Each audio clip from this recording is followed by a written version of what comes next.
ঈমান টানার পরে ঈমানের অনেকগুলো ক্লাস এখানে ছিল, ব্যাখ্যামূলক কথা ছিল, সময় নেই, বললাম না। আল্লাহকে মানলাম, পরকালকে মানলাম না, হবে না। পরকালকে মানলাম, ফেরেশতাকে মানলাম না, হবে না। ফেরেশতাকে মানলাম, কিতাবকে মানলাম না, হবে না। কিতাবকে মানলাম, আমি নবীকে মানলাম না, হবে না। সবগুলো মানার মধ্যে ঈমান, সবগুলো মানার মধ্যে ঈমান।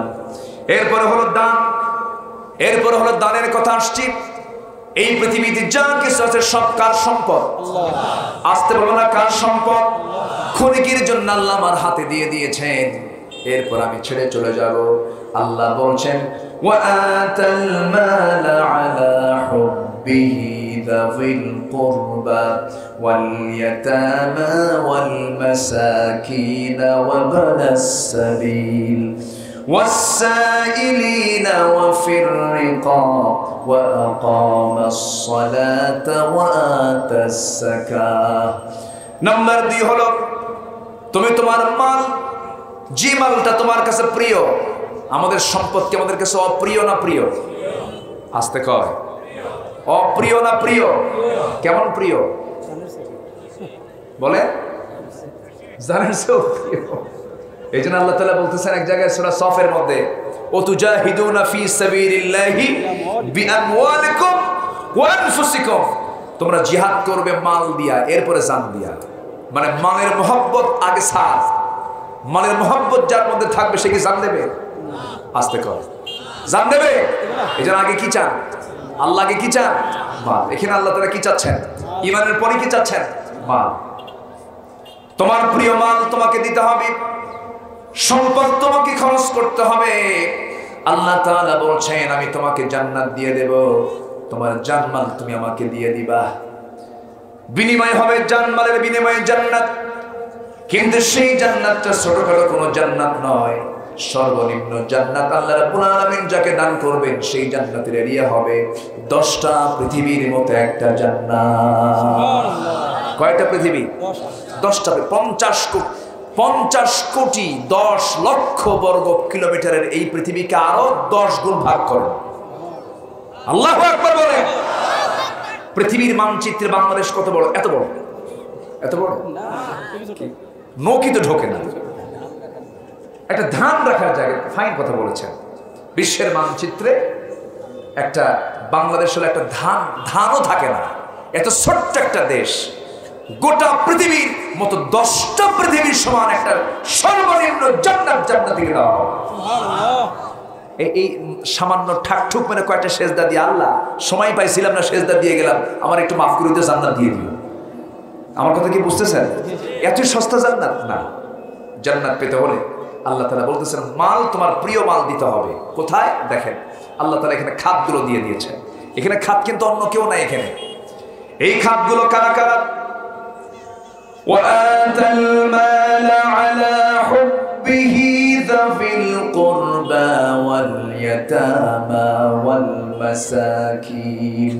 তোমার প্রিয় মালগুলো খরচ করবে তোমার যাবিল কুরবা, তোমার যে নিকটতম লোকজন আছে, নিকটতম 1 নাম্বার কে বলেন? ইযা হাদাসা কাযাবা ওয়া ইযা তুমিনা খানা, যখন তার আমানত রাখা হয় তার কাছে আমানতের খেয়ানত করে। এরপরে যখন তার সামনে কেউ কথা বলতে নেয় সঙ্গে সঙ্গে সে বাজে ভাষা প্রয়োগ করে, খারাপ গালিগালাজ করে। ইদা ওয়াদা আখলাফা, যখন ওয়াদা করে সঙ্গে সঙ্গে ওয়াদা ভঙ্গ করে ফেলে। এই সমস্ত স্বভাব ঈমানদারের না মুনাফিকের? ঈমানদারের না মুনাফিকের? এখন আমরা একটু চিন্তা ফিকির করে দেখি, ওজনে মাপ দিয়ে দেখি, আমার নামটা মুনাফিকের কাতারে গেল না ঈমানদারের কাতারে গেল? একজন জলিলুল কদর সাহাবী, খুব দামি সাহাবী, সেই সাহাবীর নাম হচ্ছে হানজালা। নিজের বাড়ি থেকে বের হলেন আর চিৎকার মেরে মেরে বলছেন নাফাকা হানজালা, নাফাকা হানজালা, মুনাফিক হয়ে গেছে হানজালা, মুনাফিক হয়ে গেছে হানজালা। কেন, কি হয়েছে? প্রথম খলিফা আবু বকর বলেন, ও হানজালা তুমি এমন করে বলছো কেন, কি হয়েছে বলো? সঙ্গে সঙ্গে তিনি বলছেন, যখন নবীর সামনে বসি নবীর কথা মনে হয়, আখিরাতের কথা মনে হয়, যখন নবীর দরবার ছেড়ে যখন বাড়িতে আসি তখন দুনিয়ার কথা মনে হয়ে যায়, আমি মনে হয় মুনাফিক হয়ে গেছি। সাইয়েদনা আবু বকর বলেন আমারও তো একই হাল হয়। দুইজন মিলে নবীর কাছে চলে গেছেন। রাসূল বলছেন হামজালা হতাশ হও না, মন খারাপ করো না, মুনাফিকের যে সিমটম গুলো সেই সিমটম গুলো তোমার মধ্যে নাই। তবে হ্যাঁ, বিয়ে আমার সুন্নাত, সংসার জীবন আমার সুন্নাত, ব্যবসা করা আমার সুন্নাত। তবে আমার উম্মতের বৈরাগ্য হলো জিহাদের ময়দান। জোরে বলে সুবহানাল্লাহ। মুনাফিকরা সব করতে পারে, নামাজ পড়তে পারে, রোজা রাখতে পারে, মসজিদের কাজ করতে পারে, মাদ্রাসার কাজ করতে পারে, দান সদকা করতে পারে, কিন্তু ময়দানে যেতে পারে না, মাঠে কাজ করতে পারে না, জিহাদের ময়দানে উপস্থিত থাকতে পারে না, বরঞ্চ প্যাঁচ লাগায় না। আছে না নাই? আসতে বলবেন না, আছে না নাই? আচ্ছা আমার বন্ধুগণ, ঠাকঠুক মেরে কয়েকটা সেজদা দিয়ে দিলাম, কপালটা কালো বানায় ফেললাম, আর মনে মনে ভাবলাম জান্নাত তো পেয়ে গেছি। না না, জান্নাত পাওয়ার জন্য আল্লাহ রাব্বুল আলামিন বলেছেন শোনো, সূরাতুল বাকারা। বাকারা মানে কি বলেন? গাভী। গাভী সব বাড়িতে আছে না নাই? আছে, কমন একটা প্রাণী। আল্লাহ তাআলা কোরআনে কারীমের শুরুর সূরাটা বাকারা দিলেন আর শেষের সূরাটা নাস দিলেন। নাস হলো মানুষ, বাকারা মানে গাভী। এখানে সিরিয়াল নাম্বারে শেষে মানুষ আর প্রথমে, এটা কেমন হলো বলুন তো? প্রথমে গরু আর শেষে হলো মানুষ, তাহলে সিরিয়ালে কে থাকার কথা বলুন তো? আমি মাঝে মাঝে একটু চিন্তা করি এটা, যে আল্লাহ তুমি মানুষকে এত সম্মান দিলা, সেই মানুষকে দিয়ে দিলে 114 নম্বরে, আর কোরআনকে দিলে কি বলে বাকারাকে দিলে তুমি এত আগের, কারণটা কি? এরকম কি যৌক্তিক প্রশ্ন একটু আসে না? আসে। আমার বন্ধুগণ,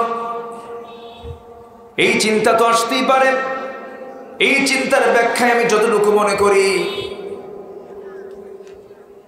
বাকারা মানে হলো গাভী। এটা এমন একটা প্রাণী, এই গাভীর সামনে গাভী থাকে গোয়াল ঘরে। গোয়াল ঘরের ভিতরে যদি কোনো যুবক যুবতী জিনার কাছে লিপ্ত হয়ে যায়, কোনো হারাম কাজে যদি জড়িয়ে পড়ে, গাভীকে টের পাবে নাকি? গরুকে টের পাবে নাকি? পাবে না। কেন পাবে না? আল্লাহ তাআলা মানুষকে যে সেন্স দিয়েছেন, মানুষকে যে ভালো মন্দ বোঝার যে জ্ঞান দিয়েছেন, আকল দিয়েছেন, এই আকলটা আল্লাহ তাআলা গাভীর মধ্যে দেন নাই। এই জন্য তার বিচারও নাই, তার কোনো হিসাব নাই, তার কোনো পরকাল নাই।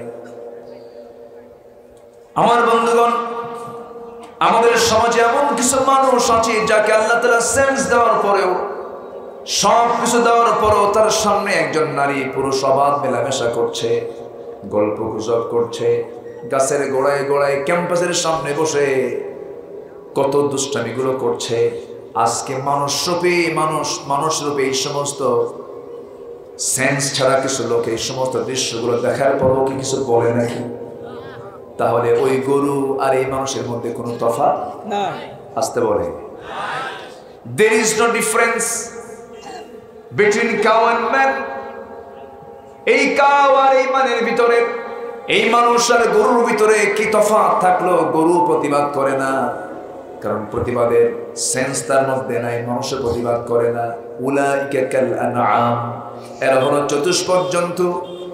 এই জাতীয় লোক যদি গরুর মতো সেন্স শূন্য লোক যদি কোরআনে কারীমের মধ্যে যদি ঢুকে পড়ে, সূরা বাকারা পড়ে, ইমরান পড়ে, নিসা পড়ে, এরপরে মাইদা পড়ে, আনআম পড়ে, আনফাল পড়ে, আরাফ পড়ে, তওবা পড়ে, ইউনুস পড়ে, হুদ পড়ে, এরকম পড়ে পড়ে সূরা নাস পর্যন্ত যদি কোনো বান্দা ভালো করে কোরআনটা পড়ে যদি আমল করতে পারে, গরুর মতো সেন্সলেস হয়ে কোরআনে ঢুকবে, কোরআনটা আমল করে বুঝে সত্যিকারের মানুষ হয়ে কোরআন থেকে বের হবে। যেরকম সুবহানাল্লাহ। শুরু কি দিয়া? বা দিয়া, শেষ হলো সিন দিয়া। শুরু কি দিয়া? বা দিয়া, শেষ হলো সিন দিয়া, বিসমিল্লাহ দিয়ে শুরু, আর মিনাল জিন্নাতি ওয়ান নাস দিয়ে শেষ। তাহলে বা দিয়ে শুরু, সিন দিয়ে শেষ, কি হলো? বাস। দেখছেন কি তাফসীর হয়ে গেল। এটা কিন্তু কোনো বই লেখা নাই, এটা কোনো বইয়ের কথা না, এটা জাস্ট আপনাকে একটু সহজ করে বোঝানোর জন্য। শুরু হলো বা দিয়া, শেষ হলো সিন দিয়া, বাস। তিবিয়ানাল লিকুল্লি শাই, বাস। তোমার জীবনের জন্য যা কিছু প্রয়োজন সব আমি দিয়ে দিয়েছি আমার বন্ধুগণ। তাহলে শুরু হলো বাস, শেষ হলো সিন দিয়া, বাস। মানে বাসে চলে যাবেন নাকি? বাস নাই রোডে, বাসে রোডে কিন্তু বাস নাই, যাবেন কি আপনি? কি শুরু হলো, কি সিচুয়েশন হলো? আল্লাহ তুমি ওমরের মতো একটা নেতা মুসলমানদের জন্য পাঠিয়ে, আল্লাহুম্মা আমিন। গোটা পৃথিবীর মুসলমানদের পাশে আজকে কেউ নাই, কেউ নাই, মুসলমানদের পক্ষে কেউ কথা বলে না। সেদিন দেখতে পেলাম ফিলিস্তিনের এক ইয়াং যুবককে চোখের সামনে ইসরায়েলের সৈন্যরা কয়েকটা ফায়ার করে মেরে ফেলল, গুলি করে মেরে ফেলল। কে দেখবে এগুলো? নিয়মিত মারতেছে। মুসলমান মরছে ইহুদির হাতে, খ্রিস্টানের হাতে, কাশ্মীরে হিন্দু ভাইদের হাতে, আরাকানে বৌদ্ধদের হাতে। পৃথিবীর সব জাত মুসলমানকে মারে। মুসলমান সবার শত্রুতে রূপ নিয়েছে আজ। একটাই কারণ, পৃথিবীতে শ্রেষ্ঠ জাতি হলো মুসলমান, শ্রেষ্ঠ দিন হলো ইসলাম, ঠিক কিনা? কিন্তু দুঃখ, সে মুসলমান সেই ইসলাম থেকে ছিটকে পড়ছে। মুসলমান যদি ইসলামকে ধরত, গোটা পৃথিবীর নেতৃত্ব আজকে মুসলমানদের হাতে চলে আসতো। ओ ज़माने में मुअज़्ज़ज़ थे हम मुसलमान होकर, और तुम खारे हुए तारिके कुरआन होकर। সেই যুগের মানুষেরা কোরআনে কারীমকে তাজিম করার কারণে, কোরআনে কারীমকে ইত্তেবা করার কারণে গোটা পৃথিবীতে তাদের নেতৃত্ব ছিল, মর্যাদার উচ্চাসনের সমাসীন হয়েছিল তারা। আজকের মুসলমান কোরআনকে ছেড়ে দিয়েছে, গোটা পৃথিবীতে লাঞ্ছিত, বঞ্চিত, ঘৃণিত জাতিতে রূপ নিয়েছে। রোগীর রোগ ধরার দরকার আছে না নাই? আগে ডাক্তারের কাছে যাবেন, ডাক্তার জ্বর দেখে বলবেন না আপনার জ্বরের জন্য ওষুধ দিলাম না, বড় ডাক্তার বলবে আপনার জ্বর কেন হলো, জ্বর তো কোনো রোগ না। রোগীর উপসর্গ দেখি, আপনার লিপিড প্রোফাইলটা চেক করতে হবে, ব্লাডে কোনো প্রবলেম আছে কিনা, রোগের উপসর্গগুলো ধরবে, রোগগুলো খুঁজে খুঁজে বের করবে, ডায়াগনোসিস করবে। ডায়াগনস্টিক সেন্টারে আপনি যাবেন, সব চেক আপ করার পরে রোগটা নির্ণয় হয়ে গেল। রোগ নির্ণয় না হলে যে চিকিৎসা, সেই চিকিৎসা রাইট না ভুল? ভুল হয়ে যাবে। তেমনি আমরা যে মুসলমান, আজকে আমাদের এই চিত্র কেন দেখতে হচ্ছে? মূল কারণ হলো আমাদের যে রোগ আল্লাহ ধরে ফেলে দিয়েছেন। বান্দা, আফাতুমিনুনা বিবাদিল কিতাব ওয়া তাকফুরুনা বিবাদ, কিতাবের কিছু অংশ মানবে, কিছু অংশ মানবে না। ইল্লা খিজিয়ুন ফিল হায়াতিদ দুনিয়া, দুনিয়ার জিন্দেগিতে তোমাদের উপরে নেমে আসবে লাঞ্ছনা। তোমরা লাঞ্ছনা পাবে, তোমরা বঞ্চিত হয়ে যাবে, আখিরাতে তোমরা ক্ষতিগ্রস্তদের অন্তর্ভুক্ত হয়ে যাবে। এই জন্য আমার বন্ধুগণ, আমরা মুসলমান, খ্রিস্টানের ছেলে খ্রিস্টান হতে পারে, বৌদ্ধর ছেলে বৌদ্ধ হতে পারে, ইহুদির ছেলে ইহুদি হতে পারে, ব্রাহ্মণের ছেলে ব্রাহ্মণ হতে পারে, কিন্তু ইসলাম এমন একটা ধর্মের নাম, এমন একটা দিনের নাম, জন্মসূত্রে মুসলমান হওয়ার কোনো সুযোগ নাই। ইসলাম থাকতে হবে তার ভিতরে, জোরে কোন ঠিক কিনা? ইসলাম না থাকলে মুসলমান হওয়া যাবে না। ইসলাম আছে মুসলমান শিখ, ইসলাম নাই মুসলমান হওয়া যাবে না। এই জন্য সিদ্ধান্ত নেব, আমরা জন্ম নিয়েছি মুসলিম ঘরে, কিন্তু ইসলামকে লালন করব এক জায়গায় না সব জায়গায়। আসতে বলবেন না, এক জায়গায় না সব জায়গায়। সব জায়গায় আপনি ইসলাম মানতে গেলে কেমনে পারবেন?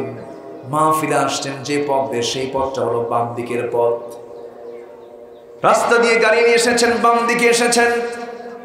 আবার যখন মাহফিল থেকে বাড়িতে ফিরে যাবেন, আপনি আবার বাম দিকে ফিরে যাবেন। ইসলাম বলছে তোমরা যখন রাস্তায় চলবে, ডান দিকে চলবে, আমি আল্লাহ বরকত দিয়ে দেব। আপনি যত বড় পীর কেবলা হন না কেন, জামানার কুতুব হন না কেন, বাংলার জমিনে আপনি আল্লাহর হুকুম কখনো মেনে ডান দিকে চলতে পারবেন না। কারণ অবশ্যই আইন আছে না নাই? ট্রাফিক আইন আছে না নাই? আপনি ভায়োলেট করবেন, আপনার আইন ভঙ্গ করবেন, সঙ্গে সঙ্গে মামলা হয়ে যাবে। এই জন্য আমার বন্ধুগণ, আপনি আল্লাহর আইন মানতে চাইলেই মানতে পারবেন না যতক্ষণ না সমাজের প্রত্যেকটা রন্ধ্রে রন্ধ্রে আল্লাহর আইন না কার্যকর হয়েছে। আমরা অনেকে মনে করি একটু কান লাগাবেন। আমি সব জেলায় মাহফিল করেছি, সিরাজগঞ্জের মানুষের ভিতরে কোরআন শোনার জাগ্রহ এটা সম্পূর্ণ ভিন্ন। একটু শুনতে চায়, মনোযোগ দিয়ে তারা বুঝতে চায়। আমি আপনাদের প্রশংসার জন্য বলছি না, সিরাজগঞ্জের মানুষের ভিতরে যে চেতনা লালন করে, এই চেতনা অনেক জেলার মানুষের মধ্যে নাই। একদিকে ভালো, বলি আলহামদুলিল্লাহ, জোরে বলি আলহামদুলিল্লাহ। আমার বন্ধুগণ, একটু কান লাগাবেন। এই যে আমি বসে আছি, আমি এখান থেকে উঠতে পারবো তার কোনো গ্যারান্টি আছে নাকি? আপনি বসে আছেন, এখান থেকে আপনি উঠবেন তার কোনো গ্যারান্টি নাই। যখন মাহফিল আমি ঢুকবো, আমার এক চাচি আম্মা আমাকে ফোন দিয়ে বলেন, বাবা আমার বড় জামাই মারা গেছে, মাত্র 45 বছর বয়স। ইন্না লিল্লাহি ওয়া ইন্না ইলাইহি রাজিউন। আমি স্তম্ভিত হয়ে গেলাম। আহারে, তাজা ধরফরা মানুষ, কয়েকদিন আগে আমি তার সঙ্গে কথা বললাম। আমার বন্ধুগণ, আমি যদি এই মুহূর্তে এই জায়গায় যদি মরে যাই, আমার ভাই সভাপতি মহোদয় যদি দুনিয়া থেকে বিদায় নিয়ে নেন, এই যে এখান থেকে লাশ হয়ে এখান থেকে বের হলেন, বাড়ির ভিতরে কি আর তুলবে নাকি? বাড়িতে আর ঢোকা হবে না, বিছানায় যাওয়া হবে না। এখান থেকে সোজা একটা শক্ত চকিতে শোয়া দেবে। শক্ত চকিতে শোয়া দিয়া একটা দুইটা চাদর জোড়া দিয়া সেই জায়গায় করবে কি, একটু গরম পানি সংগ্রহ করে সেই জায়গায় ধোয়া ধোয় শুরু হয়ে যাবে। চতুর্দিকে মাইকে মাইকে ঘোষণা হবে, হাদিস সাহেব ইন্তেকাল করেছে। আমি এই জায়গায় মারা গেলে পরে সর্বোচ্চ আপনারা আমার জন্য একটা অ্যাম্বুলেন্স রেডি করবেন। সে অ্যাম্বুলেন্সে আমাকে চড়াইয়া দিবেন। আমার লাশ আর আমার বেডরুমে যাবে না, আমার লাশ সোজা চলে যাবে গোসলখানায়, গোসল করাইয়া দেবে। একজন যাবে বাজারে কাফন কাপড় কেনার জন্য, আর একজন যাবে দানিয়া কি কাটার জন্য, বাঁশ কাটার জন্য, আর একজন যাবে কোদাল নিয়ে কবর খনন করার জন্য। আমার লাশ নিয়ে আর কেউ দেরি করবে না। এমনকি যে ছেলে আমার চোখের পানি ফেলে ফেলে কেঁদেছে আমার জন্য, কোন সময় আসবো বাবা বাবা বলে ডাকে, সেই সন্তানরা পর্যন্ত বলবে তাড়াতাড়ি দাফন করে দাও। লাশটা ফুলে উঠবে, পচে যাবে, গলে যাবে। সঙ্গে সঙ্গে আমাকে নিয়ে ওই কবরস্থানের দিকে জানাজা সম্পন্ন করায়া দিয়া রেখে আসবে। এই জীবনে আমার বন্ধু বলতে কেউ নাই। আমার বন্ধু একমাত্র, কেবলমাত্র, শুধুমাত্র আমার আল্লাহ। আসতে বলবেন না, আমার আল্লাহ। সে আল্লাহ ছাড়া আমার কেউ নাই, আল্লাহ ছাড়া আমার বন্ধু নাই। সে আল্লাহর কাছে আমাকে আপনাকে ধারণা দিতে হবে। এই জন্য কারো কথা শুনবো না আমরা। আমাদের জীবনের প্রত্যেকটা জায়গায় একটা কদম যখন ফেলতে যাব, শুনবো একমাত্র কার কথা? আল্লাহ। কারণ আমার বন্ধু বলতে একজনই থেকে যাবেন, তিনি কে? আল্লাহ। আমি মরে যাব, মরা পর্যন্ত, কবর পর্যন্ত মানুষ যাবে, এরপর আর কেউ থাকবে না। সামনে কত মঞ্জিল আছে, পুলসিরাত আছে, মিজানের পাল্লা আছে, হাউজে কাউসার আছে, কবর আছে, হাসর আছে, বিচার আছে। প্রত্যেকটা জায়গায় আমার একমাত্র বন্ধুকে আসতে বলবেন না কে? অতএব আমরা আল্লাহর পথ অবলম্বন করব, আল্লাহর পরামর্শ গ্রহণ করব। আল্লাহ বলছেন, বান্দারে কোনো পুণ্য নাই কোনো কাজে, তুই ঠাকঠুক মেরে কয়েকটা সেজদা মারলি, আজান হলো, কপালটা কালো বানালি, ভাবলি শুধু 5 ওয়াক্ত নামাজ পড়লাম, কিবলামুখী হলাম, জান্নাত পেয়ে গেলাম না। আমি তোর মধ্যে 6টা বৈশিষ্ট্য না পাওয়া পর্যন্ত আমি তোকে মুত্তাকি বলবো না। 6টা বৈশিষ্ট্য আমি তোর মধ্যে দেখতে চাই। এর মধ্যে 1 নাম্বার বৈশিষ্ট্য হলো ঈমান আনতে হবে কার উপরে? আসতে বলবেন না, কার উপরে? হয়তো আপনারা মনে মনে বলতে পারেন, হুজুর ঈমান তো আমরা আনছি, কিন্তু ঈমান তো আমরা এনেছি সবাই। এই দেশে 18 কোটি মুসলমান, সবার ঈমান আছে, কিন্তু সমাজে মদের বোতল আছে না নাই? জেনার কারবার আছে না নাই, চুরির কারবার আছে না নাই, এরপরে সুদের কারবার আছে না নাই। তাহলে আমরা ইমানদার, কিন্তু আমরা এমন ইমানদার আমরা মদের লাইসেন্স নেই। আমরা ইমানদার সুদের কারবার করি। আমরা ইমানদার আমার মেয়ে মাকে বেশ্যাবৃত্তির লাইসেন্স দেই। নাউজুবিল্লাহ বলবেন, যেরকম নাউজুবিল্লাহ। কেমন ইমান আমরা আনলাম? এই ইমান দিয়ে তো আল্লাহ তাআলা আমার বন্ধু হতে পারবেন না, আমি আল্লাহর প্রকৃত মুত্তাকি বান্দা হতে পারবো না। ইমান আনতে হলে সাহাবীর মতো ইমান আনতে হবে, ইমান আনতে হলে আম্বিয়া কেরামদের মতো ইমান আনতে হবে। তারা কেমন ইমান এনেছেন, তাদের ইমান কেমন ছিল, একটু লম্বা ব্যাখ্যার দিকে ভালো বললে ভালো হয়। সময় লাগবে, সময় দিবেন তো নাকি? সময় দিবেন তো ইনশাআল্লাহ? জোরে বলি ইনশাআল্লাহ। মাহফিলটা আজকে কানায় কানায় ভরা। আলহামদুলিল্লাহ বলে, জোরে বলি আলহামদুলিল্লাহ। আমি তো প্রথমে ভয় পেয়েছিলাম মানুষকে। আমি যখন আসি তখন কিন্তু মানুষ ছিল না, তাই না? মানুষ এখন একটু চালাকি, খোঁজ নাই, আসি নাই, সৃষ্টির মতোই যাবো, তাই না? যাক, মাহফিলটা কানায় কানায় ভরা, আমি খুবই খুশি হয়েছি, বলি আলহামদুলিল্লাহ। দিনের মাহফিলে এত লোক হওয়া মানে কি জানেন? রাতের মাহফিলে এর চাইতে আর 4 গুণ লোক হওয়া। জি, বলি আলহামদুলিল্লাহ। এরপরও দিনই ভালো, আমি দিনে খুব মজা পাই, আমার দিনে খুব ভালো লাগে। সম্মানিত ভাইয়েরা, আমার কথাগুলো কি সবাই বুঝতে পারছেন? তাহলে আমরা পরামর্শ নেব কার? আল্লাহ। কোন নেতা কি কইছে আমার শোনার দরকার নেই। নেতা শব্দটা আজকে আমার দেশে কলঙ্কের ছাপ বহন করছে, ঠিক কিনা? নেতা মানে মিশা কথা বলা, ঠিক কিনা? প্রতারণা করা। দেখলাম তো 53 বছর চলে গেল দেশের স্বাধীনতা, আমরা কি পেলাম, কি পেয়েছি, কি দেখলাম কি? আমরা সকল স্বাধীনতা নিশ্চিত করার আগে দেশের নাগরিককে দিতে হবে কথা বলার স্বাধীনতা। প্রকৃত গণতান্ত্রিক চর্চার বাস্তব রূপ হলো সরকারকে জনগণ তার ভুলগুলো প্রকাশ্যে বলবে, সরকার তার সংশোধন করবে। এটাই হচ্ছে প্রকৃত গণতান্ত্রিক চর্চার বৈশিষ্ট্য। স্বাধীনতার 53 বছর আজ চলছে। আকলমন্দ ইশারা বাসাত, সচেতন ব্যক্তির জন্য ইঙ্গিতটাই যথেষ্ট। সম্মানিত ভাইয়েরা, আমরা স্বাধীন দেশে বসবাস করছি, আমরা নিরাপত্তা কোথায় পেলাম? নিরাপত্তা পেয়েছি? নিরাপত্তা কিন্তু নাই। কেমন করে? আপনার মেয়েকে আপনি স্কুলে পাঠিয়েছেন, সে নিরাপদে বাড়ি ফিরবে, তার গ্যারান্টি কোথায়? শিক্ষাঙ্গন পাপ করে আবার পাপের অহংকার করে। ধর্ষণ তো করেছে, সেঞ্চুরি করে আবার মিষ্টি বিতরণ করেছে।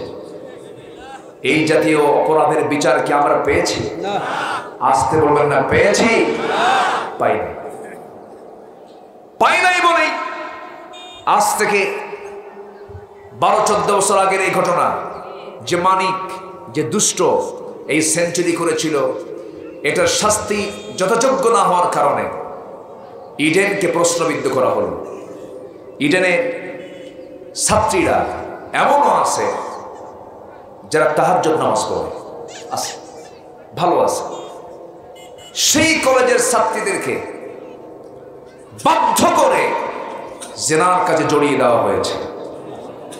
এই সমস্ত অপরাধের সঙ্গে যে সমস্ত ছাত্র নামের কলঙ্ক কুলাঙ্গাররা জড়িত, উচিত ছিল তাদের চূড়ান্ত শাস্তি নিশ্চিত করা।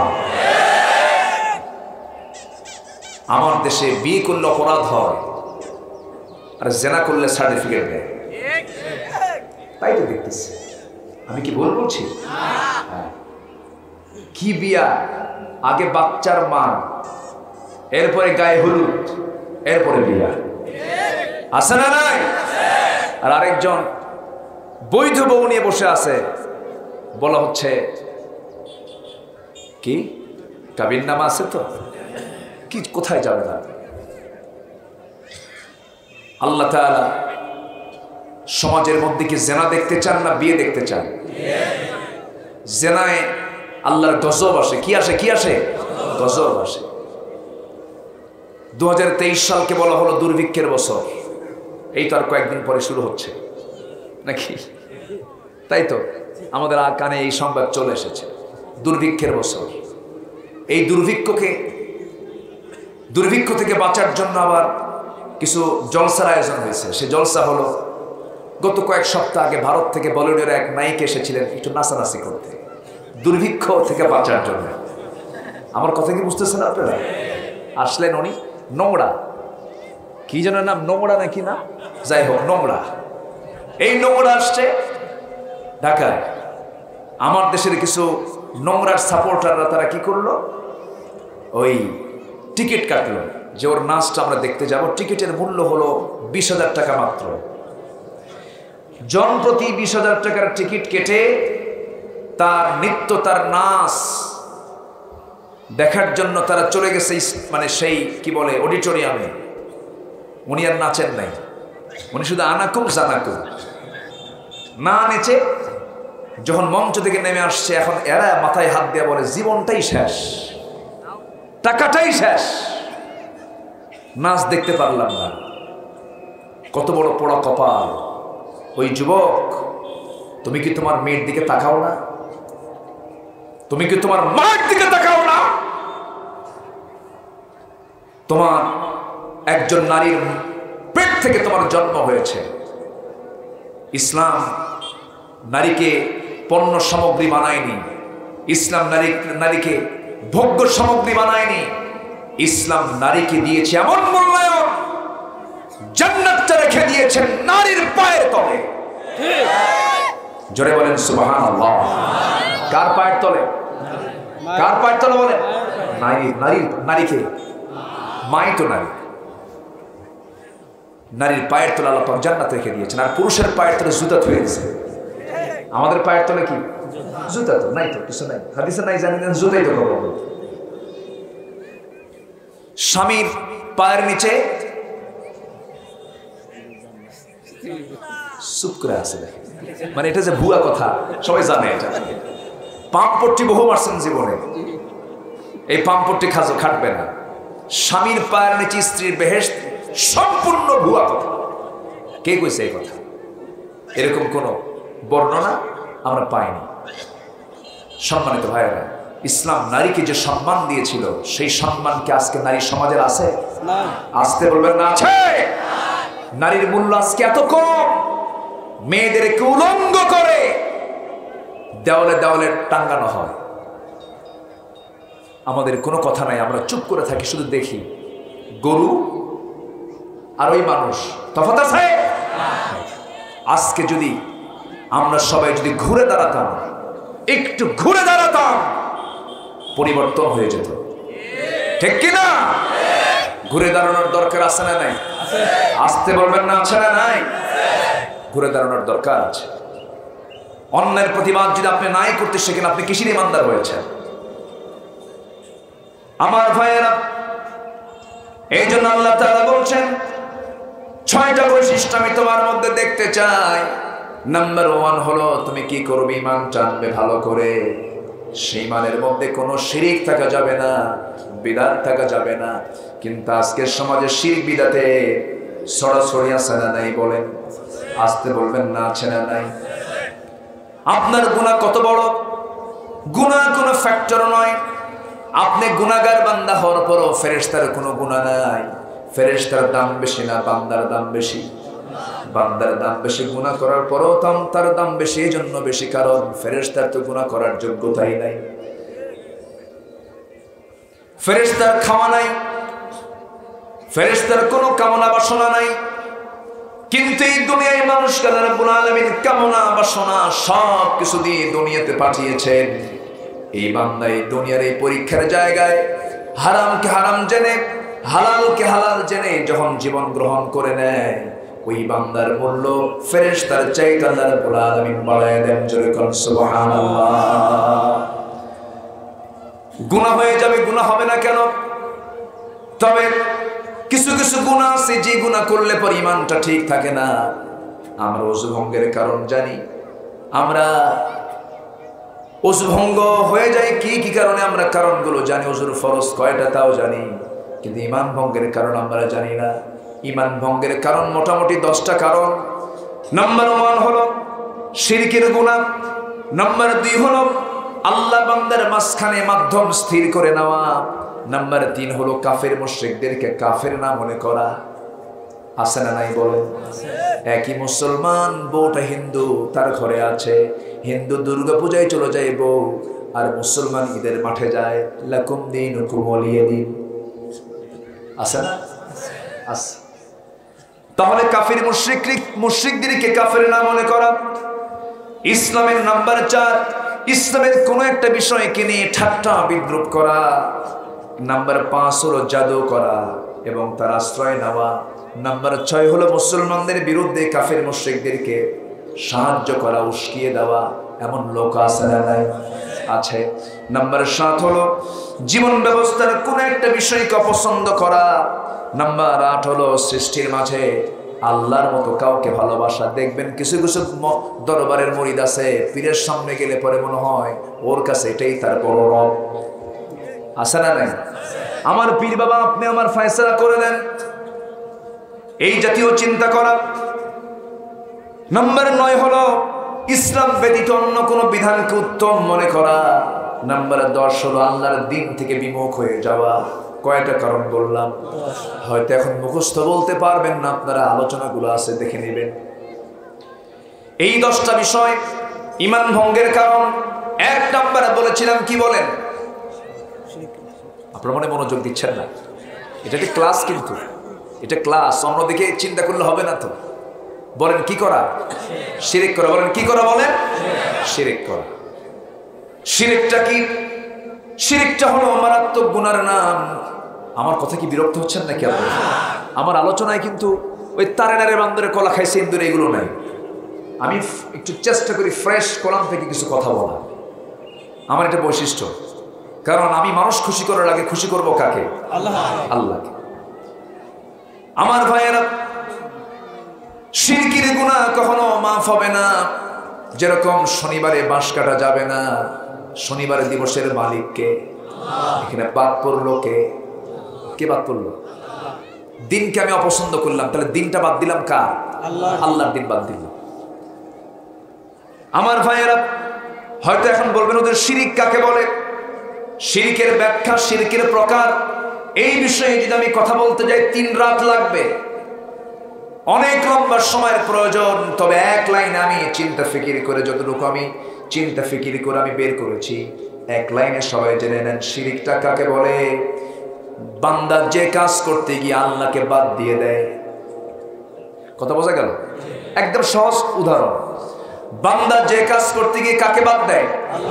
সেটাই কি? সেটাই কি? আল্লাহকে বাদ দিলে তো অন্য কাউকে ধরে। আমার কথা কি বোঝা গেল? যোগ বিয়োগ তো এরকম করে করতে হবে। যে বান্দা কোনো কাজ করতে গিয়ে কাকে বাদ দেয়? আল্লাহকে বাদ দেওয়া, অন্য কাউকে ধরা। এই জাতীয় কাজ যে বান্দা করবে, এটাই হলো শিরকের গুনাহ। যেরকম শনিবারে বাঁশ কাটা যাবে না, শনিবারে তার মালিককে বলেন। মঙ্গলবারে বিয়ে দেওয়া যাবে না, অমঙ্গল হবে। আছে না? আছে না? নাই আছে। মঙ্গলবারটা কার? বুধবারে কি কয়? কত কি আছে, এরকম বহু কিছু শুনেছি আমরা। বৃষ্টির দিনে বিয়ে হওয়া যাবে না, বৃষ্টির দিনে যদি কারো বিয়ে হয় সারা জীবন সে চোখের পানিতে শেষ হয়ে যাবে। মানে বৃষ্টির দিন কাঁদবে, ও কাঁদবে। এগুলো পাইছে কি আল্লাহ জানে। আমার ভাইয়েরা, এইরকম করে সকালবেলা বাকি দেওয়া যাবে না। অথচ আপনি যদি কাউকে বাকি দেন, ভালো মানুষ দেখে যদি আপনি তাকে করজ দেন, কর্জে হাসানা দেন, বাকি হলো কর্জে হাসানা। যদি আপনি কাউকে কর্জে হাসানা দেন, দান করলে 1 গুণ সওয়াব, আর কর্জে হাসানা দিলে 18 গুণ সওয়াব। কত গুণ সওয়াব? 18 গুণ। আপনি কর্জে হাসানা দিচ্ছেন, আপনি সওয়াব 18 গুণ বেশি পাচ্ছেন, আবার আপনি টাকা ফেরত পাবেন। কিন্তু আমার দেশ এমন একটা দেশ, যেই দেশে কর্জে হাসানা যে দেয় সে কি নিরাপদে না বিপদে? বলেন বিপদে নিরাপদে? মহা বিপদ। যার কাছে আপনি টাকা পাবেন, একদিন চাবেন চেহারা অন্যরকম, দ্বিতীয় দিন চাবেন ভিন্ন রকম, তৃতীয় দিন চাবেন, কোন লোক সামনে দাঁড়ানো আছে, সেই সময় চেয়ে বসেছেন, এমন একটা ধমক মারবে, ধমকের ওয়েট দেখে মনে হয় আপনি হলেন কর্মচারী, হলো মালিক। আমি কি ভুল বলতেছি? টাকা চাই দোষ হয়ে গেছে। ভাইরে তুমি আমাকে সত্যি কি টাকা দিবা না? রাঙ্গায় রাঙ্গায় চোখ গরম করে বলে, তুমি কি আমার মান সম্মান কিছু বোঝো না? এতগুলো মানুষের সামনে আমার কাছে টাকা চাও। দেখছেন শেষে আসামি বানালো কাকে? যে টাকা পায়। এগুলো কি ইমানদারের বৈশিষ্ট্য নাকি? শেষ পর্যন্ত রাগে গোসাই ফেটে পড়ে পাওনাদার যে টাকাটা পাবে সে বলতেছে, যা তোর কাছ থেকে জনমের টাকা কোনোদিন চাবো না, হাসের ময়দানের টাকা তো উসুল করে নেব। এখন এই পাবলিক পাই লম্বা ডেট পাইলাম। কথা বোঝেন নাই? আমার ভাইয়েরা, সমাজে আমানতদারিতা নাই। আজ কেউ কাউকে বিশ্বাস করে না। জবান ঠিক নাই, আমানত ঠিক নাই, কথা ঠিক নাই। এই সমস্ত বিষয়গুলো ইমানদারের বৈশিষ্ট্য না মুনাফিকের বৈশিষ্ট্য? বলেন, মুনাফিকের বৈশিষ্ট্য। আমার ভাইরা, কথায় যখন কথা বেড়ে গেল, শিরকের কাছে আমরা যাব না, বেদাতের কাছে আমরা যাব না। সবচেয়ে বড় শিরকের কাজ হলো দুনিয়াতে আল্লাহর বিধানকে অতিক্রম করে যারা মানুষের তৈরি করা বিধানকে যারা মেনে নেবে, এর চাইতে বড় শিরকের গুনার জমিন আর দ্বিতীয়টা হতে পারে না।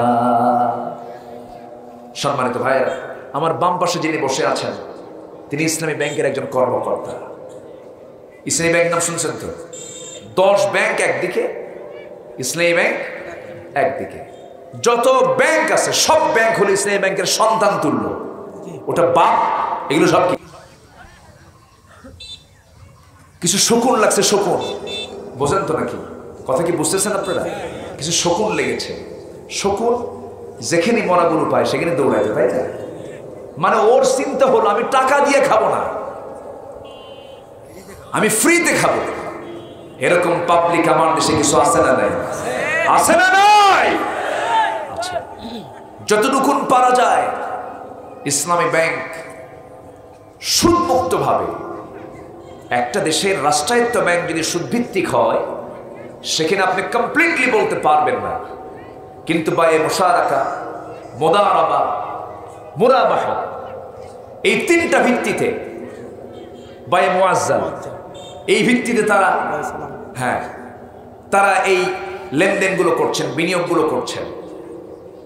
এটা 1981 সাল থেকে 83 সাল থেকে আজকে 2023 সাল, কত বছর হলো?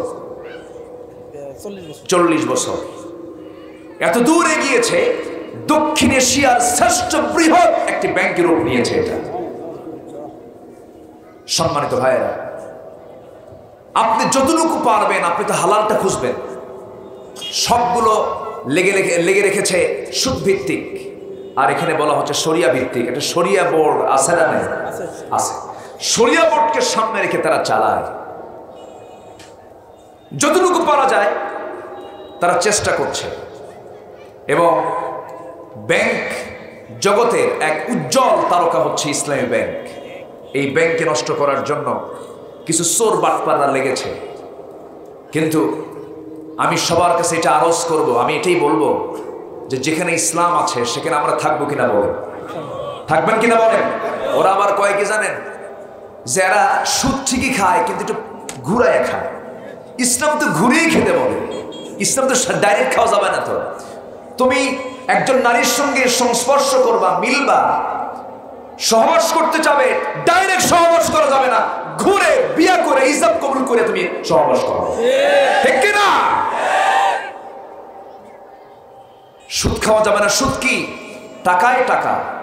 আমি আপনাকে 1000 টাকা দিয়েছি, তুমি আমাকে 1 মাস পরে 1010 টাকা দিবা, ওই 10 টাকা কি? সুদ।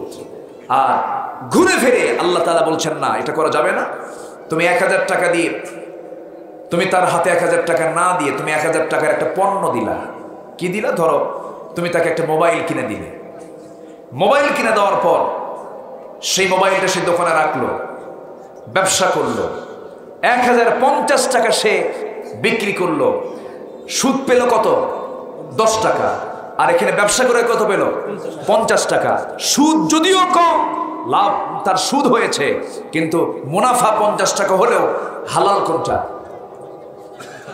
10 টাকা না 50 টাকা? 50 টাকা।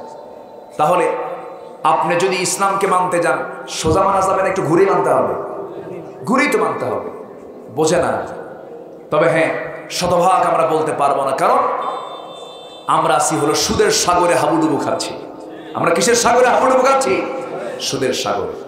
সম্মানিত ভাইয়েরা, কথাটা বলে ফেললাম, একটু বলার ইমানি দায়িত্ব ছিল বলে আপনাকে দেখে আমার এই কথাটা মনে হলো। আমাদের একটা কথা অনেকের কাছে এটা বিশাল একটা আশার সঞ্চার হয়ে যায়, এই জন্য আমি কথাটা একটু আজকে বলে ফেললাম। সম্মানিত ভাইয়েরা, ইসলামে অর্থনীতি আছে না নাই বলেন? আসতে বলবেন না আছে না নাই? কিন্তু এটা মানতেই চায় না এমন কিছু নাস্তিক কুলাঙ্গার আছে না নাই? আচ্ছা, কেন? ওদের সুদের কারবার বন্ধ হয়ে যাবে। ওদের কিসের কারবার বন্ধ হবে? সুদের কারবার বন্ধ হবে। আমার ভাইয়েরা, আমার বন্ধুগণ, সময় আছে তো? আমি আলোচনা করি, একটু আলোচনা করি। আমাকে আলোচনা করার একটা সুযোগ দিবেন না? আচ্ছা, আপনি আমাকে ছেড়ে চলে যাবেন, আমি এটা বিশ্বাস করি না। আপনি আমাকে ছেড়ে চলে যাবেন, এটা বিশ্বাস করি না। সবাইকে আমাকে নিয়ে থাকবেন তো? কতক্ষণ থাকবেন? শেষ পর্যন্ত। শেষ হবে কি দিয়া? বলেন কি দিয়ে শেষ হবে? বলেন কি দিয়া? বলেন দোয়া দিয়ে, মোনাজাত দিয়ে। তাহলে এই মোনাজাতে সবাইকে অংশগ্রহণ করবেন না? সবার বাপ মা আছে না নাই? অনেক নিহত ব্যক্তি আছে না নাই?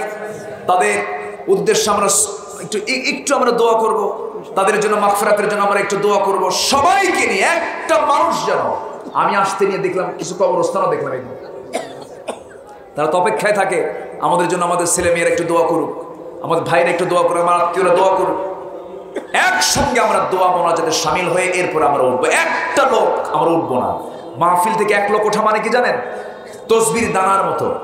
তসবির দানা যদি, দড়ি যদি ছিঁড়ে যায়, এক দানা যদি খোলে থাকে, সব খুলে শেষ হয়ে যায়।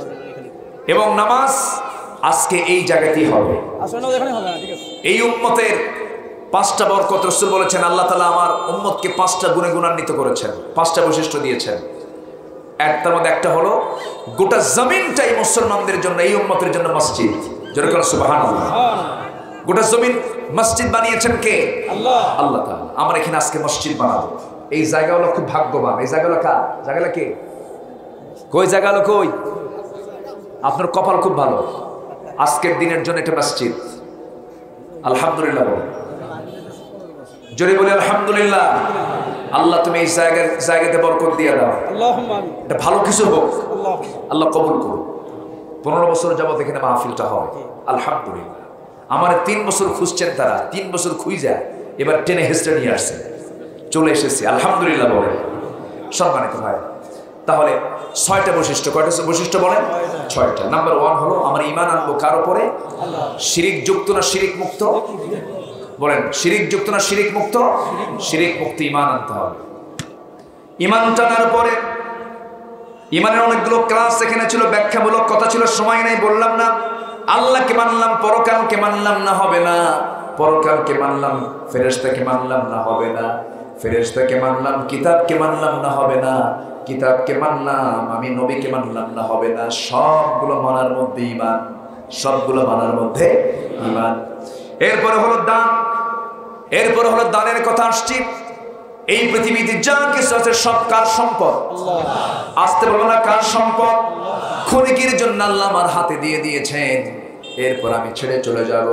আল্লাহ বলছেন ওয়া আতাল মালা আলা হুব্বিহি যাবিল কুরবা ওয়াল ইয়াতামা ওয়াল মাসাকিন ওয়া বানাস সাবিল والسائلين وفي الرقاب وأقام الصلاة وآتى الزكاة। নাম্বার 2 হলো তুমি তোমার মাল, যে মালটা তোমার কাছে প্রিয়, আমাদের সম্পদ কি আমাদের কাছে অপ্রিয় না প্রিয়? আস্তে কয়, অপ্রিয় না প্রিয়? কেমন প্রিয়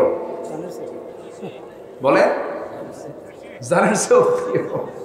এই জন্য আল্লাহ তাআলা বলতেছেন এক জায়গায় সূরা সফের মধ্যে, ও তুজাহিদুনা ফি সাবিলিল্লাহি বিআমওয়ালিকুম ওয়া আনফুসিকুম, তোমরা জিহাদ করবে মাল দিয়া, এরপরে জান দিয়া। মানে মালের মহব্বত আগে ছাড়। মালের মহব্বত যার মধ্যে থাকবে সে কি জান দেবে? আস্তে কর, জান দেবে? এই জন্য আগে কি চান? আল্লাহকে কি চান? মাল। এখানে আল্লাহ তাআলা কি চাচ্ছেন? ঈমানের পরে কি চাচ্ছেন? মাল। তোমার প্রিয় মাল তোমাকে দিতে হবে, সম্পদ তোমাকে খরচ করতে হবে। আল্লাহ তাআলা বলছেন আমি তোমাকে জান্নাত দিয়ে দেব, তোমার জানমাল তুমি আমাকে দিয়ে দিবা।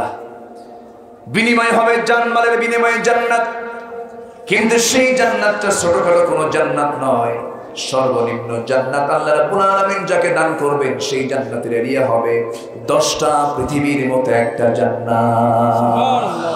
কয়টা পৃথিবী? 10টা। 50 কোটি 10 লক্ষ বর্গ কিলোমিটারের এই পৃথিবীকে আরো 10 গুণ ভাগ করেন। আল্লাহু আকবার বলেন। পৃথিবীর মানচিত্রে বাংলাদেশ কত বড়? এত বড়? এত বড় না, নৌকি তো ঢোকে না, একটা ধান রাখার জায়গায়। ফাইন কথা বলেছেন। বিশ্বের মানচিত্রে একটা বাংলাদেশ হলো একটা ধানও থাকে না, এত ছোট্ট একটা দেশ। গোটা পৃথিবীর মতো 10টা পৃথিবীর সমান একটা সর্বনিম্ন জান্নাতিকে দেওয়া হবে। এই সামান্য ঠাকঠুক মানে কয়েকটা সেজদা দিয়ে, আল্লাহ সময় পাইছিলাম না সেজদা দিয়ে গেলাম, আমার একটু মাফ করে দিতে, জান্নাত দিয়ে দিও। আমার কথা কি বুঝতেছেন? এতই সস্তা জান্নাত না। জান্নাত পেতে হলে আল্লাহ তাআলা বলতেছেন মাল, তোমার প্রিয় মাল দিতে হবে। কোথায়? দেখেন আল্লাহ তাআলা এখানে খাতগুলো দিয়ে দিয়েছেন। এখানে খাত কিন্তু অন্য কেউ নাই এখানে। এই খাতগুলো কারা কারা?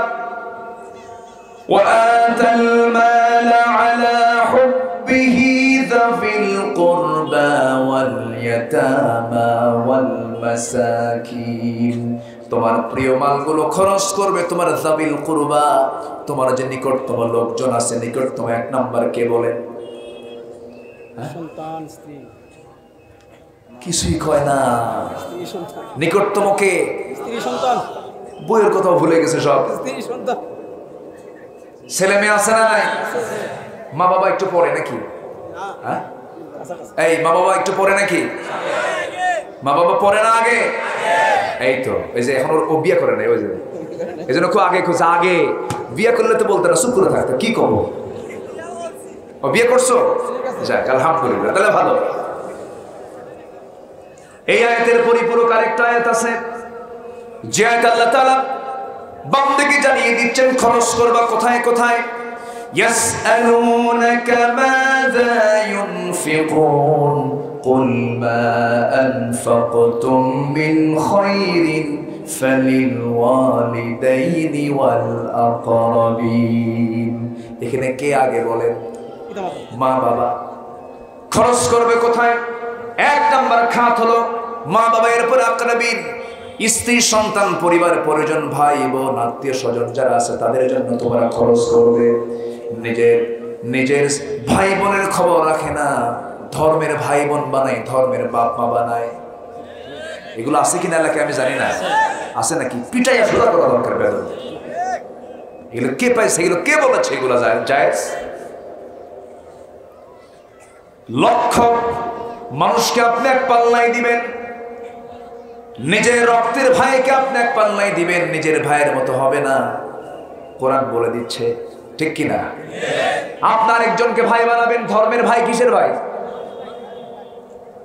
এরকম কোন সম্পর্ক নাই, এরকম কোন সম্পর্ক রাখা যাবে না। এই সম্পর্ক তৈরি করার নামে বেপরদার পরিবেশ হয়, ঠিক কিনা?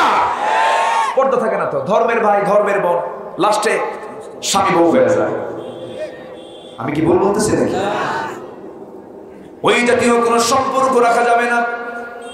1 নাম্বার যাবিল কুরবার তাফসীর এসেছে, ওই আয়াতটা যদি নিয়ে আসেন তাহলে আল্লাহর পথে খরচ করার জন্য আল্লাহ রাব্বুল আলামিন বান্দাকে বলছেন 1 নাম্বার খরচ করবে তোমার বাপ মার জন্য, এটাও আল্লাহর পথের খরচ হয়ে যাবে। 1 নাম্বার খরচ করব কার জন্য? আজ থেকে কার জন্য বলেন? মাসে কামাই হবে 30,000, মাসে কামাই হবে 50,000। টাকাটা তুলি অফিস থেকে, ব্যাংক থেকে টাকা তুলি, ভাববো আমার তো মা বাবা আছেন, আমার মা বাবার জন্য প্রথম খাতটা আমি রেখে দিলাম, এই খরচটা আমি আমার আব্বা আম্মার জন্য দিয়ে দেব। আল্লাহ আপনার সম্পদে জীবনে সব জায়গায় এমন বরকত দিবেন। হাদিস এসেছে, যদি কোনো বান্দা তার হায়াতকে বাড়ায় নিতে চায়, যদি কোনো বান্দা সুস্থ থাকতে চায়, রাসূল বলেছেন সে যেন তার আত্মীয় স্বজনদের সঙ্গে সুন্দর আচরণ করে, বাপ মার পরিপূর্ণ হক যেন সে আদায় করে জোরে বলেন সুবহানাল্লাহ। তাহলে হায়াতকে আমরা কমাতে চাই না বাড়াতে চাই? কমাতে চাই না বাড়াতে চাই? যদি কারো রিজিক বাড়াতে চায় সে যেন এই খরচগুলো আত্মীয় স্বজনদের জন্য করে, বাপ মার জন্য করে। দুঃখজনক হলেও সত্য, আমার দেশে এমন সন্তানও আছে নিজে পেট পুড়ে খায়, বাপ মাকে খাবার দেয় না। উল্লাপাড়ায় নাই তো? উল্লাপাড়ায় আছে, এরকম আছে। ছেলে কি করে জানেন? R1, FZ, ফিজার, পালসার, মাথার চুল বিভিন্ন স্টাইল করে, বিভিন্ন ডিজাইন করে হুন্ডা গুলো চালায় নিয়ে গোটা উল্লাপাড়া মাথায় তোলে। বোঝানো হয়, সে বোঝায় যে আমি রাজ পরিবারের সন্তান। ওইদিকে বাপ মা কষ্ট করে ভ্যান চালায়া কষ্ট করে জীবিকা নির্বাহ করেন। ওই সন্তানটা ওই বাপ মার কোনো খবর রাখে না। তোর ফুটানির 4 পয়সা মূল্য আল্লাহর কাছে নাই, ঠিক কি না? এরকম ফুটানি মার কাছে না নাই? আচ্ছা, এগুলো করা যাবে না। এই পৃথিবীতে যদি সবচেয়ে সম্মানের আসনের 2 জন মানুষ থাকেন, তিনি হচ্ছেন মা আর বাবা। একটু কান লাগিয়ে মনোযোগ দিয়ে শুনবেন, একটু বাবার মনোযোগ দিয়ে শোনেন। আমার ভাইয়েরা, এই দুনিয়াতে আপনি কোথাও জান্নাত খুঁজে পাবেন না। আপনি খুঁজে পাবেন না হজ করে গিয়ে জান্নাত। 5 লক্ষ টাকা খরচ করে আপনি হজে গেছেন, সেই জায়গায় জান্নাত নাই। আপনি লক্ষ লক্ষ টাকা খরচ করে আপনি দান করছেন, এখানেও জান্নাত নাই। আমার বন্ধুগণ, আপনি ঠান্ডা পানি দিয়া ফজরের নামাজ পড়তে গেছেন, ওযু করে ঠান্ডা পানি দিয়া কষ্ট করে ফজর নামাজ পড়েছেন, সেখানেও জান্নাত নাই। জান্নাত যদি পেতে চান, জান্নাত রয়েছে হলো মায়ের পায়ের নিচে। জোরে বলুন সুবহানাল্লাহ। কার পায়ের নিচে? কার পায়ের নিচে? আচ্ছা, একটু জিকির করেন লা ইলাহা। একটু বল, আরো জোরে লা। এই উঠে কেন? আমি কিন্তু উঠতে দেব না, প্লিজ। আফওয়ান, আমি ক্ষমা সুন্দর দৃষ্টি কামনা করছি। একটু বসো, একটা লোক উঠবেন না। আজান হয়েছে, আমি তো আজান শুনছি। আজান শুনলে ইমানদারের কলিজায় গিয়ে ধাক্কা লাগে, কখন নামাজে দাঁড়াবো। এটা হয়। আমি যাবো তো, আমিও যাবো, আপনিও যাবেন, কেউ উঠবেন না। আমি 6টা বৈশিষ্ট্য কথা না শুনে আপনি কি উঠবেন? এটা বলে ক্লাসটা শেষ করি। আমরা ক্লাস শেষ করে আমরা যাব। যে ক্লাস শেষ না করে আগে যায়, এটা খুব ভালো ছাত্র, তাই না? আচ্ছা, তাহলে আপনি যাচ্ছেন কেন? বসেন। আমরা এখানে বসেছি যখন, আমরা শেষ ফিনিশিংটা দিয়ে যাব। জোরে বলি ইনশাআল্লাহ। এত ভদ্র মানুষ আপনার এলাকায়, আলহামদুলিল্লাহ, আলহামদুলিল্লাহ। একটু আজানের জবাব দেন। একজন জবাব দেওয়া কিন্তু খুব জরুরি। যে কোনো একজন আজানের জবাব দিতে হবে। হ্যাঁ, একটু আজানের জবাবটা দেন, আমি কথা বলছি। সম্মানিত ভাইয়েরা, তাহলে আমরা যে খরচ করি, এই খরচের জন্য 1 নাম্বার বরাদ্দ হবে কার জন্য? বাপ মার জন্য। আচ্ছা, বাপ মাকে দেখা যতটুকু জরুরি, স্ত্রীকে দেখা কি ততটুকু জরুরি? আস্তে আস্তে কয় জরুরি। তাহলে কি বাদ দিবেন? চিন্তা পড়ে গেছে এখন, কিন্তু চিন্তা পড়ে গেছে। বইয়ের খরচ, বইয়ের খরপোশ দেওয়া স্বামীর জন্য কি? আসতে কয়। তাহলে যেটা ফরজ, যেটা জরুরি, সেটাই তো ফরজ। তাহলে বাপ মার দেওয়াটাও ফরজ, বউ সন্তানকে দেওয়াটাও ফরজ। এখন বাপ মাকে কিন্তু সব অবস্থায় দেওয়া ফরজ না। যেরকম বাবার কাছে এক ভাই আছে, এক ভাই বাপ মাকে দেখছেন, আছে, তার দায়িত্বে আছে। উনি যদি বলেন যে ভাই তোরা চিন্তা করিস না, আমি আমার বাপ মাকে আমি দেখছি, তোরা পারলে অংশগ্রহণ করিস, দিস। এক বাপ মা তার সব সন্তানের মধ্যে থাকতে পারে? থাকতে পারে? থাকতে পারে। সব সন্তান বিভিন্ন জায়গা হতে থাকলো। এখন এই দায়িত্ব যদি একজন নিয়ে নেয়, সেই সময় কি অন্য সন্তানের জন্য এটা কি ফরজ? আসতে কয় ফরজ না। আবার এরকমও আছে, এটা খুব পাষাণ হৃদয়ের লোক হলে এটা পারে, 4টা সন্তান ভাগ করে নেয়। আছে না? বাপ মাকে ভাগ করে নেয়। এদিকে বাপ মার আরাম হয়? আরাম হয় না। 7 দিন করে ভাগ করে নেয়। 7 দিনের মাথায় 8 দিন গেলে পরে ঝড় তুলে ফেলে মহিলারা। আমার মা আশেপাশে যারা শুনতেছেন কথাগুলো শোনেন, সামাজিক কথা। একজন মানুষ কিন্তু তার স্থায়ী একটা জায়গা খুঁজে পেতে চান। আমার জন্য একটা স্থায়ী জায়গা হয়, 7 দিন পর পর টান টপলা নিয়ে ফকিরের মতো এক বাড়ি থেকে আরেক বাড়ি দৌড়ায়, এমন পরিবারও আছে না নাই বলেন? আছে। এটা উচিত নয়। বাপ মা যেটাতে স্বাচ্ছন্দ্য বোধ করবেন, সবাই মিলে বসবেন, বসে বলবেন, বাপ মা শোনো, তোমাদের কাছে যেটা মন থেকে ভালো হবে সেটাই আমরা করবো মা। তোমাদের মন যেটা চাই সেটাই হবে। তুমি যদি বলো আমি ছোট ছেলের মধ্যে খাবো, ঠিক আছে মা, এটা ওকে, তুমি সেখানেই খাও। জোরাজুরি করা যাবে না। বাপ মার মনের বিরুদ্ধে যদি কোনো কথা বলেন, আল্লাহর সিদ্ধান্ত হলো তোমার জন্য জাহান্নাম। তোমার জন্য কি? জাহান্নাম। তাদের মনের বিরুদ্ধে কোনো অবস্থান নেওয়া যাবে না, এই সমস্ত কাজগুলো করা যাবে না। আমার ভাইয়েরা, আমার বন্ধুগণ, ওই বাপ মামার জন্য ছোট্টবেলায় কত কি করেছেন। যখন আমরা ছোট ছিলাম তখন তারা ইয়াং ছিলেন। সেই সময় আমার আব্বা মামার জন্য যে কষ্ট স্বীকার করেছেন, একটু খেদমতে হেরফের হলে পরে আমরা মরে যেতাম। একদম কচি চামড়া, কচি হাড়। মার পেট থেকে যেদিন জন্ম নিয়েছি, ওই দিন যদি আমার মা যদি আমাকে শক্ত করে ঘাটটা ধরে ফেলতেন, ঘাটটা মটকে যেত, পাটা ভেঙে যেত। আমার মা আমাকে তিলে তিলে মানুষ করে করে সরিষার তেল দিয়ে, নারিকেল তেল দিয়ে টেনে টেনে হাত পা গুলো সোজা করে আমাকে তিলে তিলে মানুষ করেছে। সেই মাকে রাখার জন্য এক ভাই 7 দিন, আরেক ভাই 7 দিন, আরেক ভাই 3 দিন। এইরকম কেন হবে?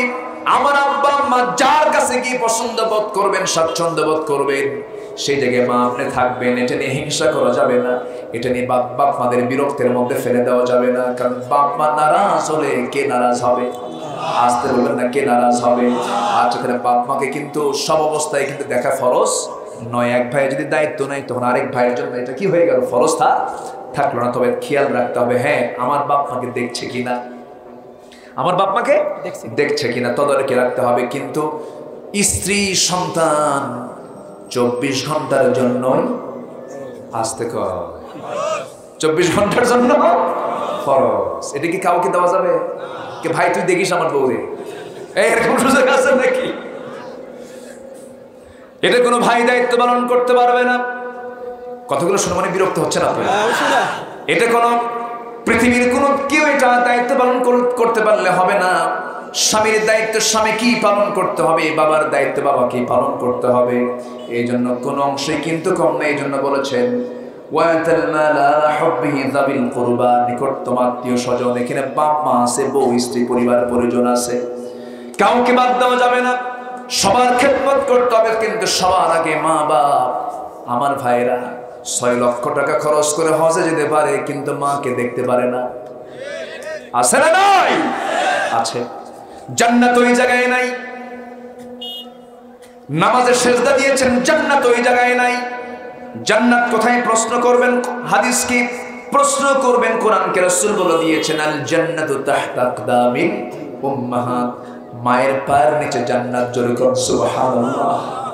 আমার একজন সাহাবীর কথা মনে হয়ে গেল, অসুস্থ সাহাবী, জিহাদের আগে যুদ্ধ শুরু হবে। ওই সাহাবী নবীর সামনে দাঁড়িয়ে বলছেন, ইয়া রাসূলুল্লাহ উরিদুল জিহাদ আস্তাহিল জিহাদ, আমি যুদ্ধ করতে চাই। ইন্নী আস্তাহিল জিহাদ, আমি জিহাদে যেতে চাই। রাসূল বলেন, তুমি তো অসুস্থ, তুমি যুদ্ধ করবা কেমনে? হুজুর, এই জন্যই তো আমি আপনাকে বলছি, আমি যুদ্ধে যেতে পারতেছি না, কি করব আমি? রাসূল বললেন, যুদ্ধে যদি না যেতে পারো, আমি তোমাকে একটা প্রশ্ন করব, হাল বাকিয়া মিন ওয়ালিদাইক, তোমার কি বাপ মা বেঁচে আছে নাকি? হ্যাঁ, বেঁচে আছে। সঙ্গে সঙ্গে রাসূল বলেন, আল জান্নাতু ইনদা রিজলিহা, যাও, তোমার জান্নাতটা রয়ে গেছে তোমার মার পায়ের কাছে। যেরকম সুবহানাল্লাহ। মায়ের খেদমত করো, মায়ের খেদমত করো। জিহাদের বিকল্প কাজ কি? আস্তে কর। জিহাদের বিকল্প কাজ কি? মায়ের খেদমত করো।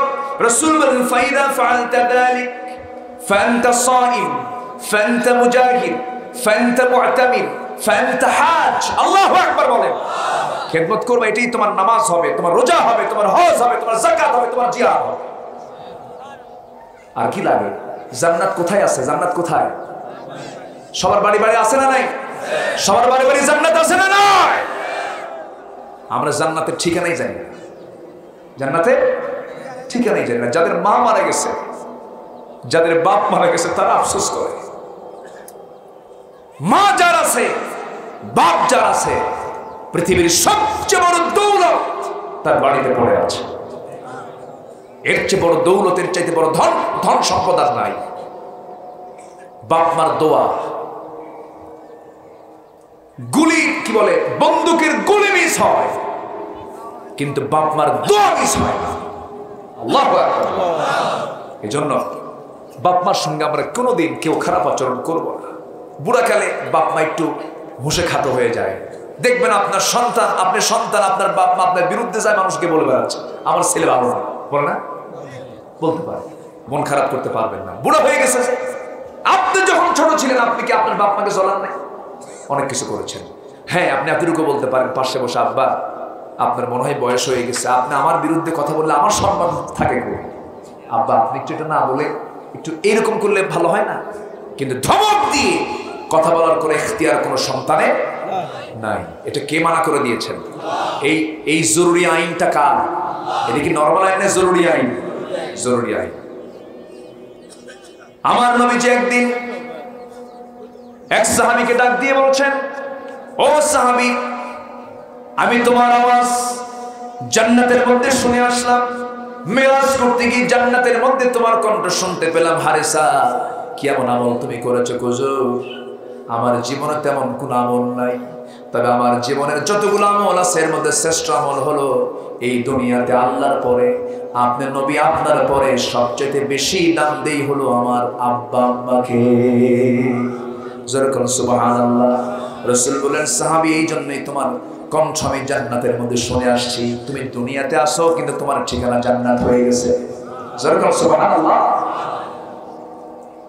আমার রাসূল বলেছেন, রাহিমান ফুহু রাদিমান ফুহু, তার নাক ধুলায় মলিন হোক, ধুলায় মলিন হোক। সাহাবীরা বললেন, ইয়া রাসূলুল্লাহ, কার নাক ধুলায় মলিন হবে? রাসূল বললেন, মান আদরাকা ওয়ালিদাইহি ইনদাল কিবার আহাদুহুমা আও কিলাইহিমা, যে তার জীবদ্দশায় তার আব্বাকে পেল অথবা মাকে পেল অথবা দুজনকেই পেল, কিন্তু তাদের বেঁচে থাকার পরও তাদের দ্বারা তার জীবনের গুনাহ মাফ হলো না, তার ধ্বংস হয়ে যাক, তার নাক ধুলায় মলিন হোক। মানে বাপ মাকে জীবিত পেলে তাদের দ্বারাই জীবনের গুনাহগুলো মাফ করায় নিতে হবে। কথা বোঝা গেল? কথা ক্লিয়ার?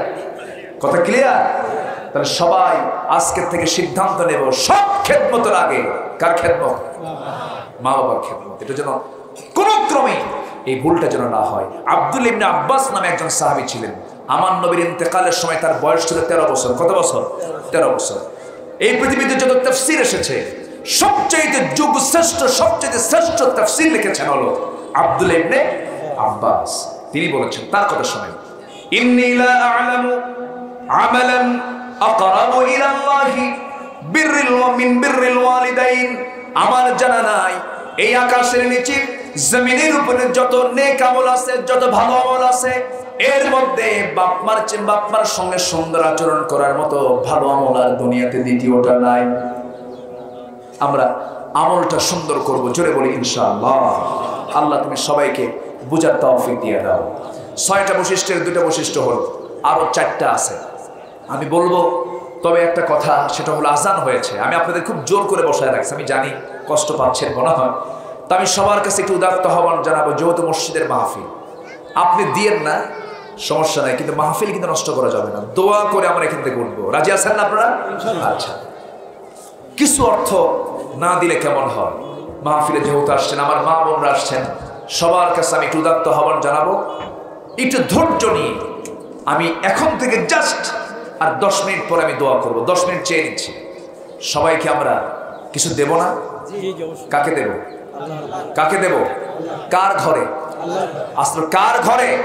আল্লাহর ঘরে। আমরা একদম মানে ইখলাসের সাথে দিল থেকে আমরা দেব, এটা বিশ্বাস করি যে আমি যদি আল্লাহকে দেই, আল্লাহ আমাকে জান্নাতে একটা ঘর দিবেন। এটা কার ওয়াদা? আল্লাহ। ইউটিউবার ভাইরা যারা আসছেন, আমি আপনাদের কাছে একটু করজোরে মিনতি জানাই, আপনারা যদি এই থাম্বনেল লেখার ক্ষেত্রে আলোচনাগুলো ডেলিভারি যখন করবেন, আপলোড যখন করবেন, আমার কোন কথায় কি আছে, কোন মেজাজ আছে, যারা এডিটিং প্ল্যানে থাকবেন তারা কি বোঝে না? এই আপনারা এটা রেকর্ড করেন, আমার কথাটা একটা শোনেন।